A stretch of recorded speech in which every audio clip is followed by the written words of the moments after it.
Union Minister Sukanta Majumdar has now in fact slammed the TMC government and Mamata Banerjee, saying that the government has no planning and there have been no floods that have occurred over the last 2 years.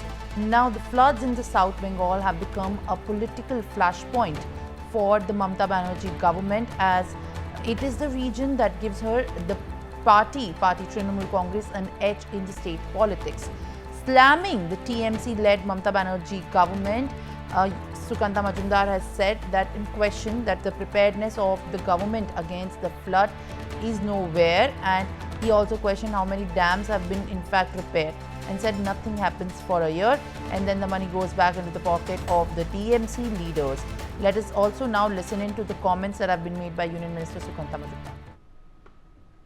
देखिए, ये खराब हो रहा है कि सरकार की कोई प्लानिंग नहीं। पिछली बार भी बाढ़ हुआ था, उससे 1 साल पहले भी बाढ़ हुआ था, आगे आने वाले साल में भी बाढ़ होगा। लेकिन पश्चिम बंगाल की सरकार को बोलिए कि लास्ट 1 साल में बाढ़ को रोकने के लिए ममता बनर्जी ने क्या प्लानिंग की है, कितने डैमों की, छोटे छोटे जो डैम होते हैं, रिवर बैंक्स जिसे बोलते हैं, वहाँ पे कितना रिपेयर का काम हो। आप किसी भी जिले में जाइए, वहाँ पे कैमरा लेके पहुंच जाइए, वहाँ पे लोग बैठते हैं, उनको पूछिए सरकार आती है यहाँ पे, बोले नहीं आती। रिपेयरमेंट होती है, नहीं होती। साल भर कुछ नहीं होता, पैसा सब आता है, सब पॉकेट में घुस जाता है तृणमूल कांग्रेस के नेताओं को। All right, viewers, joining me right now on the broadcast at this moment is my colleague Renik. Renik, very good morning to you. And at this point of time, what we can understand is that South Bengal में जिस तरीके से रेनिक floods हो रही हैं और इस समय जो एक पॉलिटिकल फ्लैश पॉइंट है बीजेपी और टीएमसी के बीच, वो बढ़ता जा रहा है और अब करप्शन के चार्जेस भी हैं। और सुकंता मजुमदार ने ये भी बोला है, क्योंकि जब तक दूसरी चिट्ठी भी लिखी जा चुकी है ममता बनर्जी से प्राइम मिनिस्टर नरेंद्र मोदी को, और लगातार आरोप लगे जा रहे हैं कि जो फ्लड है इसका मैनेजमेंट बहुत ही खराब तरीके से हुआ है और ममता बनर्जी के गवर्नमेंट्स की पूरी गलती है कि जो फ्लड्स है वो इतने आगे तक बढ़ चुकी हैं साउथ बंगाल में। एकदम देखिए, साउथ बंगाल का 9 जिला जब पानी के नीचे है, फ्लड हुआ है, बुरी तरीके से 50 लाख के ऊपर फैमिली इफेक्टेड हुआ है। और उसी सिचुएशन में ममता बनर्जी की तरफ से एक तरफ जब प्राइम मिनिस्टर नरेंद्र मोदी को 2 बार चिट्ठी लिखा गया है, ये फ्लड के कारण में डीवीसी को दोषी ममता बनर्जी की तरफ से ठहराया गया है। ममता बनर्जी की तरफ से ये कहा गया है कि डीवीसी का जो कमेटी है, उस कमेटी में वेस्ट बंगाल का रिप्रेजेंटेटिव नहीं रहेगा।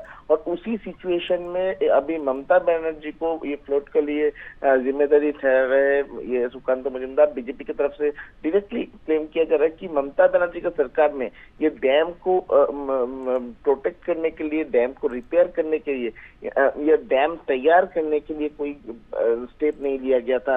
और इसी कारण में आज ये जो फ्लड इतना बुरी तरीके से हुआ है बंगाल में, और बंगाल का 9 जिला इफेक्टेड हुआ है, जिसका कारण ममता बनर्जी का सरकार है। और ममता बनर्जी का सरकार में पिछले साल भी फ्लड हुआ था, उसके पहले भी फ्लड हुआ था, मगर कोई फ्लड रोकने के लिए जो बांध तैयार करना चाहिए वो बांध तैयार नहीं हुआ है। और उसके साथ साथ ही सुकांत मजुमदार की तरफ से डायरेक्टली क्लेम किया गया है कि ममता बनर्जी की सरकार में जो भी काउंसलर है, जो भी लीडर्स है, उनकी तरफ से ये बांध तैयार करने का या बांध रिपेयर करने का जो वो पैसा हड़पा जाता है, मगर काम नहीं किया जाता है। और इसी वजह से आज ये परिस्थिति का सामना बंगाल को करना पड़ रहा है। साउथ बंगाल का 9 जिला में अभी पानी भरे हुए हैं और बुरी तरीके से 50 लाख के ऊपर फैमिली इफेक्टेड है। मगर दूसरी तरफ